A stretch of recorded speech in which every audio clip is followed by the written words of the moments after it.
Welcome back. It's preview Sunday's Premier League clash between Burnley and Everton at Turf Moor. Starting with Burnley, still looking for their first league win of the season. Yeah, and that's really disappointing start to the campaign, hasn't it? Sean Dyche will be worried now. 4 points from the opening 8 games.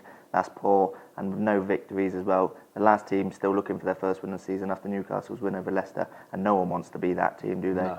You know, last time out against West Ham United, 3-1, probably their most disappointing result of the season. Obviously, losing 4-0 to West Brom was a big blow, but that came at the Hawthorns. This one came at home, and home form, you'd expect if they are going to stay up, it's going to be so important, but they've already lost 3 times at home in all competitions, and they need to improve there.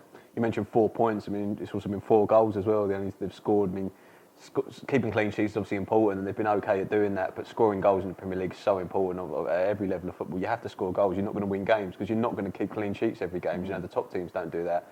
Danny Ings is back, hopefully back this weekend, which would be a big plus for him. He's a really good player, but still yet to really, I mean, the start of the season he was in there, didn't really in the Premier League, but I think he is the type of player that can score goals in the Premier League.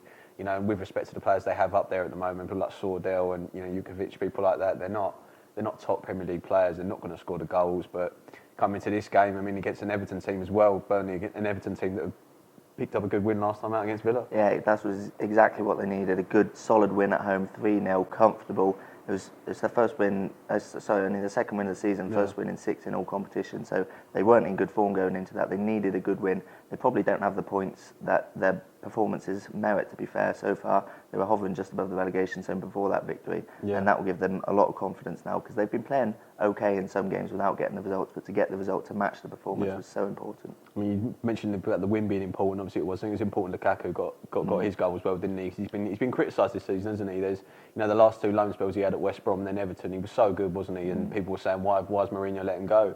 There's a reason Mourinho's let him go. You know, he's cute enough to know something. Maybe 28 million is a lot of money, and that's going to weigh heavily on a player who's still a young man. But to score last time out, hopefully get his run, because he has got the ability to score goals in the Premier League. He's shown that already, hasn't he? It's just getting the mental side of it. You know, I'm a big money player now. To get, obviously Ross Barkley coming back as well is because he's such a good player, isn't he? Even at his age, he's so talented. You know, players in good form, but John Stones, I think, was a big loss for them, wasn't he, at the back? Because he's a really good player. He's still young as well, but to get that injury against Manchester United was a big blow. But in terms of this game, I mean, they'll be looking at, what's your score prediction? Well, I think for me, Everton, they come into this on a high after that victory. I think they're going to get another win. I'm going for 2-0 to Everton. 2-0. I'm going to back Everton to win 1-0 as well. So we both can't see Burnley picking up anything from this match. Thanks for joining us.